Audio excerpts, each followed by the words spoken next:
Hello मेरे प्यारे दोस्तों और अजीजों, मेरे पास कमेंट्स आया था रोहित हत्रा और पूरन प्रकाश रुदाइन, उवैद खान दिल्ली, अर्पित कुमार गुप्ता हत्रा, जगदीश पाल हत्रा। तो मैं आप सब लोगों का बहुत तहे दिल से शुक्रिया अदा करता हूं कि आप मेरा वीडियो देखते हैं, लाइक करते हैं और कमेंट्स करते हैं। आज मैं जो भारतीय टीम ने हरारा क्रिकेट स्पोर्ट क्लब हरारा में जो दूसरे T20 मैच में जो खेल दिखाया उसके बारे में मैं आपको बताने जा रहा हूं कि भारत के कप्तान रोहित, भारत के कप्तान गिल ने टॉस जीता और पहले उन्होंने बल्लेबाजी करने का फैसला किया और उन्होंने जो पहला T20 मैच 13 रन से वो हारा था, उन्होंने अब किससे जो उन्होंने प्लान बनाया था वो बहुत ही बढ़िया प्लान बनाया था। उन्होंने ये प्लान बनाया था कि भारतीय कोच, भारतीय सिलेक्टर और भारतीय कप्तान और भारतीय सारे खिलाड़ियों ने मिलकर उन्होंने ये प्लान बनाया था कि अगर आपको मौसम शूट नहीं कर रहा है, आपको कंडीशन शूट नहीं कर रही है, आपको आबो हवा वहाँ की शूट नहीं कर रही है, रास नहीं आ रही है, तो आपको मेंटली टफ बहुत ज़रूरी होना है। और उन्होंने वही किया, कोच ने उन्हें मेंटली टफ किया और एक बल्लेबाज को फ्री कर दिया और टॉस जीत के पहले बल्लेबाजी करने का फैसला किया और एक बल्लेबाज को बिल्कुल फ्री कर दिया। उससे ये कहा कि आप बॉलों पे अटैक करें और ऐसा अटैक करें कि वो अपनी मार को कभी भी ना भूले, और वही किया। उन्होंने रिस्क लिया और एक बल्लेबाज उनका फ्री हो गया। बल्कि एक बल्लेबाज क्या, कोई सा भी बल्लेबाज जो फ्री हो जाए, जो मार के खेले, और जो आउट हो गया वो कोई बात नहीं, तो अभिषेक शर्मा वो फ्री हो गए। और उन्होंने इतनी ज़बरदस्त पारी खेली कि ऐसी पारी खेली कि उस मैच में उन्होंने कोहराम मचा दिया। इतनी ज़बरदस्त पारी खेली कि उनके बॉलर, जिम्बाब्वे के कप्तान, जिम्बाब्वे के फील्डर सारे परेशान हो गए। अगर आपको मौसम रास नहीं आ रहा है, मौसम शूट नहीं कर रहा है, आपको ग्राउंड रास नहीं आ रहा है, आपको आबो हवा रास नहीं आ रही है, आपको फैंस रास नहीं आ रहे हैं, तो आपको मेंटली टफ होना पड़ेगा। और वही भारतीय कप्तान ने और भारतीय खिलाड़ियों ने बैठ के, और जो कोच थे उन्होंने बताया कि मेंटली टफ कैसे किया जाए, और उन्होंने मेंटली उन्हें टफ किया।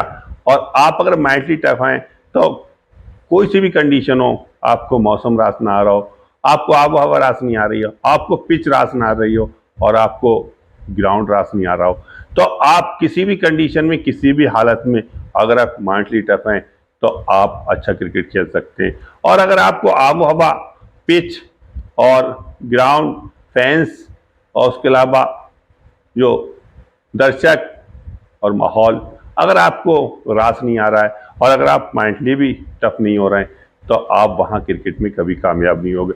लेकिन भारतीय जो कोच, जो सिलेक्टर और जो मैनेजमेंट था, उन्होंने मेंटली भारतीय खिलाड़ियों को टफ किया और कहा कि आप मेंटली अगर टफ हो तो चाहे आपको मौसम रास ना आए, आपको आबो हवा रास ना आए, आपको पिच रास ना आए, आपको ग्राउंड रास ना आए, आपको फैंस रास ना आए, लेकिन तब भी आप वहाँ बल्लेबाजी कर सकते हैं। और वही किया, उन्होंने एक बल्लेबाज को फ्री कर दिया।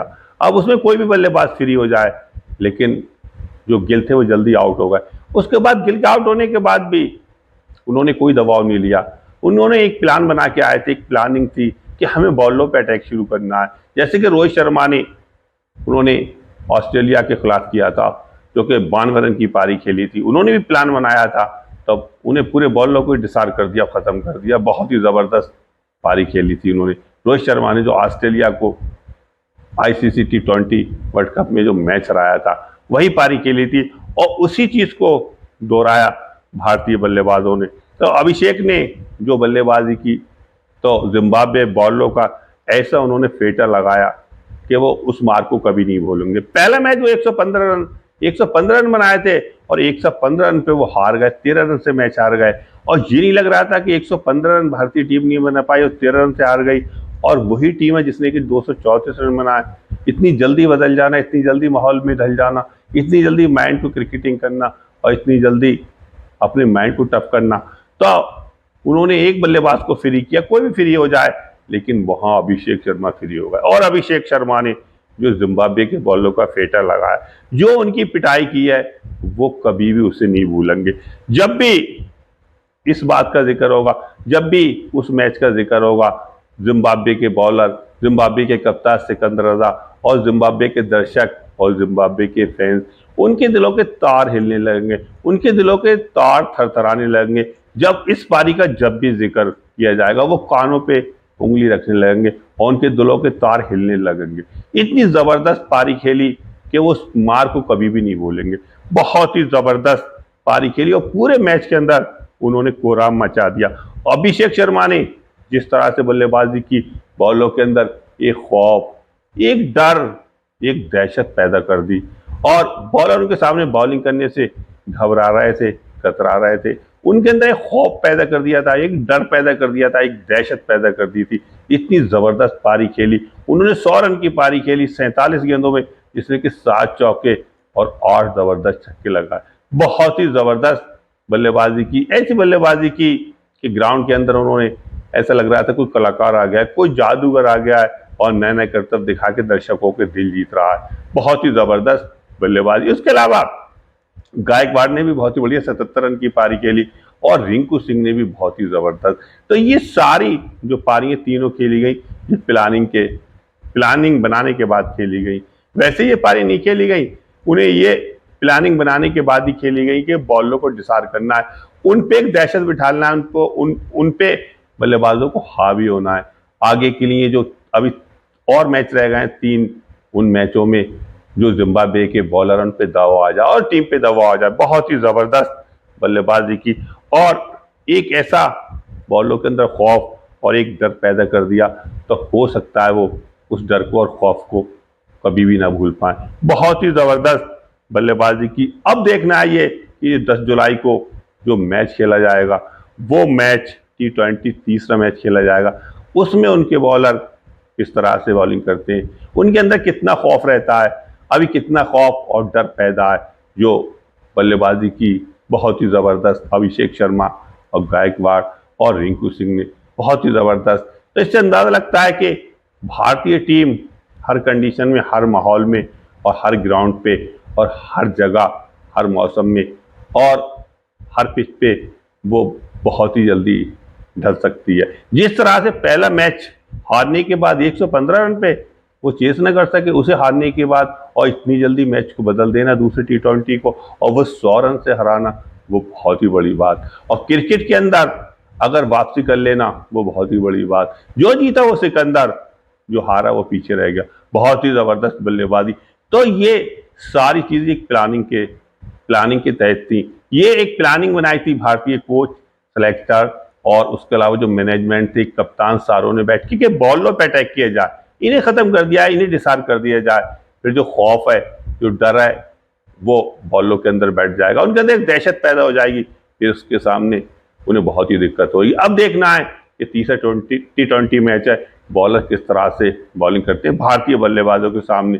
लेकिन भारत ने जो 100 रन से मैच जीता, वो बहुत ही जबरदस्त, ये बहुत ही बढ़िया उनकी एक प्लानिंग थी। जैसे कि ICC T20 वर्ल्ड कप में भारतीय टीम ने प्लानिंग बनाई थी कि हमें ऑस्ट्रेलिया के बॉलरों पर अटैक शुरू करना है और रोहित शर्मा ने वही अटैक शुरू किया और उन्होंने बॉलरों की ऐसी पिटाई की, ऐसा उनका फेटा लगाया कि वो कभी भी ना भूलेंगे। जब भी इसका जिक्र होगा उस पारी का, तो ऑस्ट्रेलिया की टीम, ऑस्ट्रेलिया के बॉलर और उसमें मिशेल स्टार्क और सारे बॉलर, उसके बाद उनके कप्तान मिशेल मार्श और ऑस्ट्रेलिया के फैंस, ऑस्ट्रेलिया के दर्शक, उनके दिलों के तार हिलने लगेंगे, उनके दिलों के तार थरथराने लगेंगे। ऐसे ही जिम्बाब्वे के फैंस, दर्शक और कप्तान और उसके बाद खिलाड़ियों के तार थरथराने लगेंगे। बहुत ही जबरदस्त पारी खेली। और मैं ये बताना चाहता हूं कि क्रिकेट अनिश्चितताओं का खेल, इसमें किसी का भरोसा नहीं, इसमें किसी का दावा नहीं। जो टीम अच्छा खेलेगी वही जीतेगी। लेकिन भारतीय टीम ने जिस तरह से वापसी की है, वो काबिल तारीफ। इससे अंदाजा लगता है कि वो अगले मैच में भी बहुत ही सही तरह से उतरेगी, बिल्कुल फ्रेश होके जबरदस्त तरह से उतरेगी, क्योंकि उसके अंदर जो खौफ था, जो डर था, वो निकल गया और उसने अब जिम्बाब्वे की टीम पे, जिम्बाब्वे के बॉलरों पे खौफ, एक डर पैदा कर दिया है जिस तरह से बल्लेबाजी की है। और मैं ये बताना चाहता हूं कि जो अच्छा खेलेगी वही जीतेगी और क्रिकेटर निश्चित तावक्किल। इसमें किसी का दावा नहीं, इसमें किसी का दावा नहीं। और मैं अपनी वीडियो को यही पूरा करता हूँ। जिन लोगों ने मेरी वीडियो को देखा, लाइक किया, कमेंट किया, मैं सबका तहे दिल से शुक्रिया अदा करता हूँ और सबको खुशामदीद कहता हूँ। आदाब।